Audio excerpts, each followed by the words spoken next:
Your most experienced process engineer just retired, and they knew that plant from memory, where lines went, how sections behaved. Now that knowledge took decades to build, and most of it never made it into documentation. So when a junior engineer gets faced with questions like, what is downstream of this valve, they spend hours tracing through drawings and documents, or needing to interrupt somebody who's more experienced and hope they know the answer. In this video series, I'll introduce UReason's newest platform, Process Insights.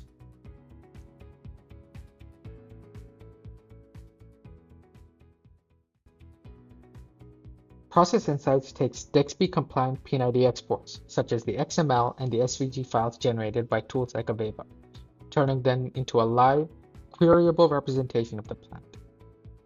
Every component and connection allows engineers to answer questions directly from the engineering data itself, with evidence attached. All you need is to upload the XML and the SVG, and hit Process P&ID. The system parses the topology from the XML and visual layer from the SVG, reconstructing the drawing as a live engineering workspace. Once complete, the P&ID is no longer just a static drawing.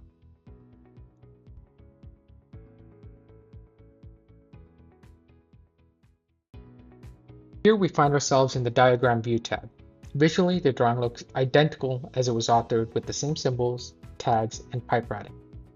But underneath, the system has extracted the relations behind it. Every object in the drawing is now interactive, so you can select any pump, tank, valve you'd like. Across the top are 6 tabs, with diagram being the foundation.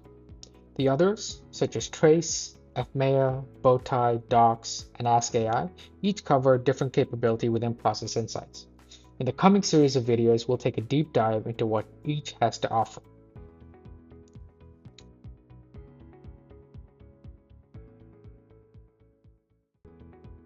If there's one place where institutional knowledge becomes visible, it's here. Questions like, where does this line go? What's downstream of this valve? And what happens if this component fails? Are all questions that experienced engineers can answer from memory. They grew old with the site and have worked the unit for years. Now everyone else usually traces it manually, switching between sheets, following pipe runs, cross-referencing tags, and hope that nothing gets missed in between. Now the Trace tab within Process Insights aims to close that gap.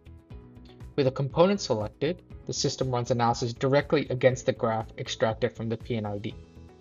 Now, you can go to the Trace tab in a few ways. You can click the component in the diagram view and click Flow Trace, or you can click the Trace button directly. In the following 2 parts, we'll focus on the Trace button and the Failure Impact button.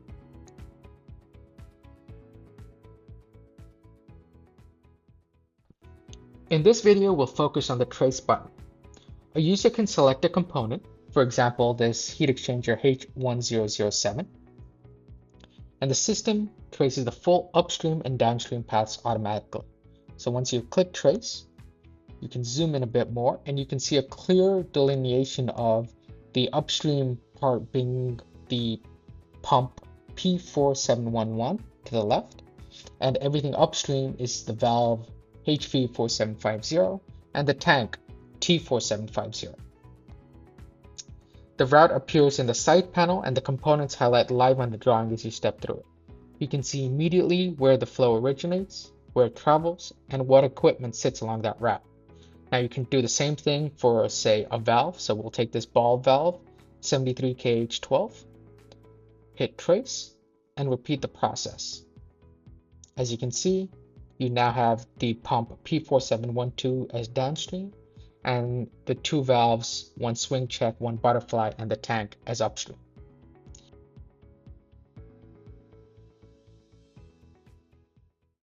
Now let's ask a different question. If this component fails, what is affected downstream? For the sake of this demo, I've chosen the tank T4750, and the system here maps the propagation path. What equipment is exposed, what safeguards exist, and where the impact terminates. What you can see here is several things. 1, a user has access to the risk score. They can look at the cascade tree in terms of where all the signal loss has occurred.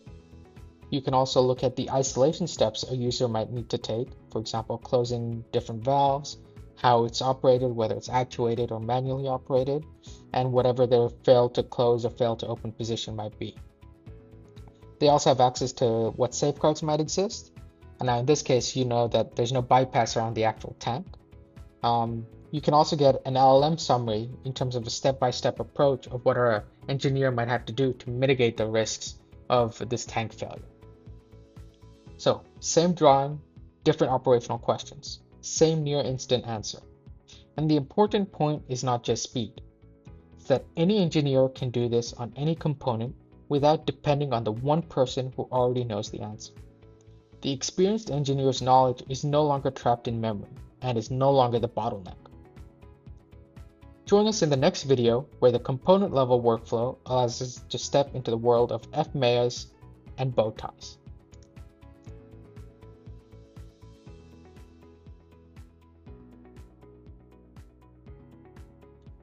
In this video, we'll take a look at how reliability and process engineers can make use of the FMEA tab in the realm of automated bow tie creation. Now, FMEA data exists in almost every plant. The problem is where it lives. Spreadsheets, PDFs, screenshots. Files maintained separately away from the drawings, disconnected from the component that they describe.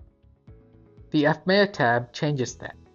It manages failure mode analysis directly in context of the selected component. Now, if you have FMEA data, it's able to extract failure modes, causes, and effects directly from that content. And if you have FMEA data, so with additional criticality analysis, such as your data containing RPN scores or severity occurrence detection scores, our tool is also capable of extracting that. High-risk entries surface immediately through color coding and filtering. And there are two ways that a user can populate such information. The first way a reliability engineer or a process engineer can add FMEA content is through the manual approach. Now, this can be done during workshops or review sessions by clicking the Add Entry method. They can add whatever failure modes is discussed, effects, causes, what component it's attached to, what criticality levels it potentially has, and the relative scores for RPNs or severity occurrence detections. You can click Add, and then it'll get populated. That's the first method. If the analysis already exists elsewhere, you can upload it, an Excel file or a screenshot of an existing FMEA table, and our system automatically extracts the content and maps it to the component. In this instance, we've taken a screenshot of an FMEA table for a centrifugal pump, and our tool has directly extracted the relevant failure modes, causes, and effects. Now, should a reliability engineer decide that they want to edit something here or add some new information, they can click whichever one they feel they need to edit and choose which field it is that they want to add additional information for. So, for example, the criticality level and perhaps an RPN score. They can hit Save, and you can see this reflected here. The failure analysis is now attached directly to the engineering object it describes, and it is now ready to feed into the next step, which is automated bow tie creation. In the next video, we take that FMEA data and generate a bow tie directly from it.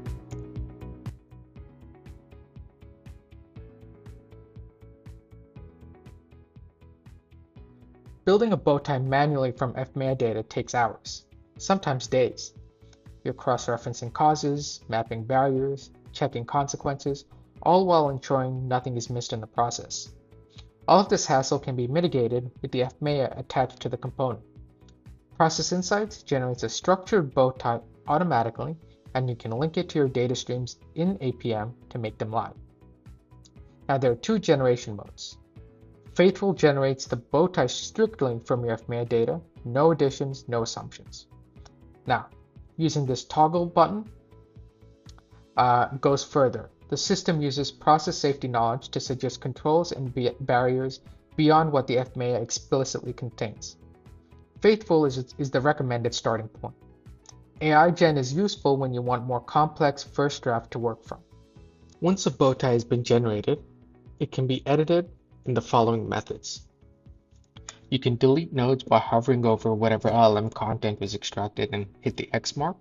you can click a node and edit the label itself and click apply. Or if you want to add anything such as causes, consequences, controls, and barriers, you can click the appropriate button. So for example, a new cause or a new consequence, and then you can add the relevant control or barrier for that new cause or consequence.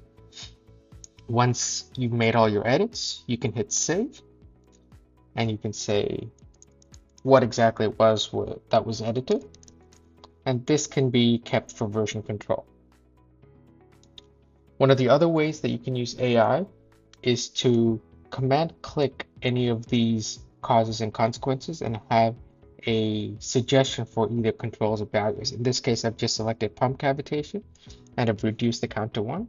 And you can see that a new control has been put in place for a suction pressure control loop. You can again hit save, so it's version control. The sparse nodes panel identifies structural gaps automatically. So any causes without any controls, consequences without any barriers. For each one, you can ask the system to suggest what's missing, either individually or in bulk. Suggestions appear highlighted on the canvas for you to either accept or discard for future edits. So if you just want to select one node for a suggestion, you can select that, reduce the count to 1, and hit suggestion. This will send an LLM call, and as you see, a new LLM general control was created on the left. You can also do a bulk call, so you can select more than one. Still only one suggestion per method. You can see these two new barriers were put into place. Again, as before, you can hit save, so we can take a look at the history tab in the next session. Every save creates a revision with an optional summary. It gives you a complete audit trail of how the analysis of your bow ties evolved. Now, in order to do a comparison, you can select any two revisions and compare them side by side. Added nodes in green, removed in red, modified in yellow. In order to do that, all you hit is the history tab within the sparse button. You click whichever two versions you want to compare, so in this case, version 1 and version 3. Hit compare. And what you'll see here is anything in green has been added, so we just added those three controls and barriers. And nothing here was removed or modified. Now, if we had removed and modified anything, what we can do is select V2, V1, hit compare, and here you can see that we had deleted this consequence, edited the other consequence above, and added a new test cause. That's how you can view the history of your bow tie. A structured, editable bow tie from your existing FMEA data. Within seconds, every revision traceable and every gap surfaced. In the next video, we'll look at how linked documents attach directly to components and how Ask AI use all of this to answer engineering questions on demand.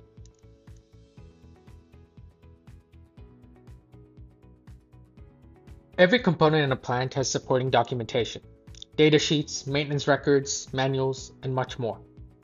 In most environments, those documents live separately from the drawing itself. The Documents tab connects them directly to the component they belong to. Now, the view you see here is the document overview of the entire number of sets of documents you've attached to specific assets.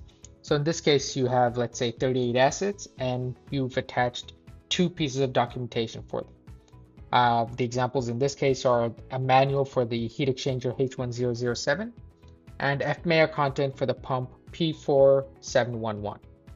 The extraction pipeline has 3 modes, based on how you want to handle data residency and extraction quality. The 3 modes can be selected by this top down right next to the upload button. There's a local only mode, which means that everything stays inside your environment. You can run it without any LLMs, so it's pure OCR and structural parsing, or configure it with a self-hosted vision model that gives full extraction capability without sending any content to a third-party provider. The second option is a hybrid approach where you can combine a local parsing method with LLM-based enrichment. So document chunks are sent to a language model for additional context and interpretation. The LLM is configurable, so you can use a cloud API by default or your own solution. The next method is a hosted LLM approach. So the document is sent directly to a cloud-based vision model, best for difficult scans, annotated PDFs, or legacy documents where local OCR struggles. The trade-off is that the document leaves your environment to a third-party provider. Now, once indexed, the document becomes attached to a specific engineering component it belongs to. It can be searchable, versioned, and available in context wherever that component appears in the workflow. In the next video, we'll see what this context enables. This is where the Ask AI tab comes in. You can query across the drawing, the FMEA, the bow tie, and the linked documents in a single conversation.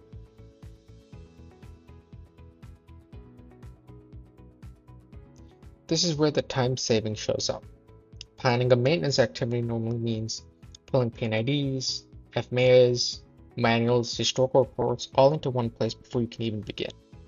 Here, the context is already linked to the asset, so an activity doesn't begin from a blank page. And for younger engineers, the drawing itself becomes the guide. Instead of relying on the tribal knowledge, they can ask it directly and get traceable, step-by-step answers. By the time you reach Ask AI, the system is no longer querying isolated documents. It is querying engineering context, the plant graph that was ingested, the selected component, and the various documents that were indexed, all in a single conversation. Now, there are 3 ways to interact with the Ask AI tab. In the coming videos, we'll look at all 3. When you're in the general P&ID scope within Ask AI, there's a variety of questions you can ask that queries the entire knowledge graph of the P&ID, such as describing the document itself, so whatever components, equipments, and FMEA entries that were extracted, listing any line numbers, what components lie on that line, or what is upstream of a particular equipment, in this case, the heat exchanger. You can also ask it a bit more open-ended question in terms of like, do we have any FMEA content? And what it'll return if you've ingested anything is the various assets for which FMEA content has been indexed to. So in this case, we have FMEA content for P4712 and 711, and it'll give you a follow-up question on the specific asset you want to have more information about. If a user wants to have a chat session about a specific component on their P&ID, they're able to do so by selecting that component on this tab all the way on the left. They can collapse it and then begin a conversation. So the scope narrows automatically based on whatever manuals, data sheets, failure modes, and so forth that have been indexed for this specific asset. In this case, H1007. So questions like, what is the design pressure? What are the dominant failure modes? And much more can now be asked. Every response includes some evidence card linking it directly back to the source. So whether it's a PDF page, a table row, graph node, and much more. So the answer is not just generated, it is traceable and verifiable. And you can do so by clicking the reference key that you see here.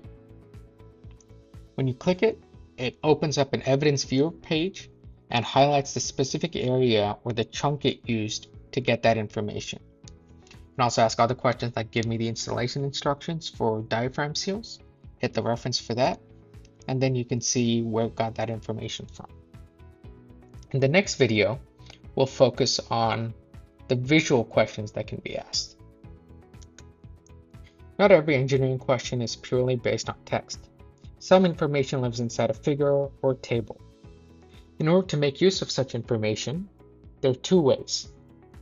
The first way is if you had ingested that document using either an LLM approach or a hybrid approach. So if you went into the Docs tab and chose either AI Mistral or AI Gemini or hybrid. In doing so, what we get is a bounding box information of all the figures and any tables that were present. If you click one of the tables, the 3 quick action buttons are Summarize, Critical Values, and Methodology. And the quick action buttons for a figure are Explain, Compare, and Implications. Now, if you had chosen Explain for one of the figures, what you get is an output something like this on the left. Explain this figure in detail. What does it show? What are the key findings? And the output in this case is the assembly instruction or installation for the separate housing. And as with all the LLM output, you can click the references to make sure and verify the content is from the appropriate place and it is not hallucinating anything. And that completes the Process Insights workflow, from a static DXB export to a live, queryable engineering system. We started with a problem. Your most experienced process engineer retired, and decades of operational knowledge left with them. Now, Process Insights does not replace that engineer. What it does is make the knowledge that's already embedded in the drawings, documents, and analyses accessible to everyone who comes after them. The P&ID has always contained relevant information. Process Insights makes that information operationally usable. Now, if you want to see this on your own engineering data, book a session with the UReason team. Bring a question your team recently had to trace manually through drawings, spreadsheets, or documents. Thank you very much for watching.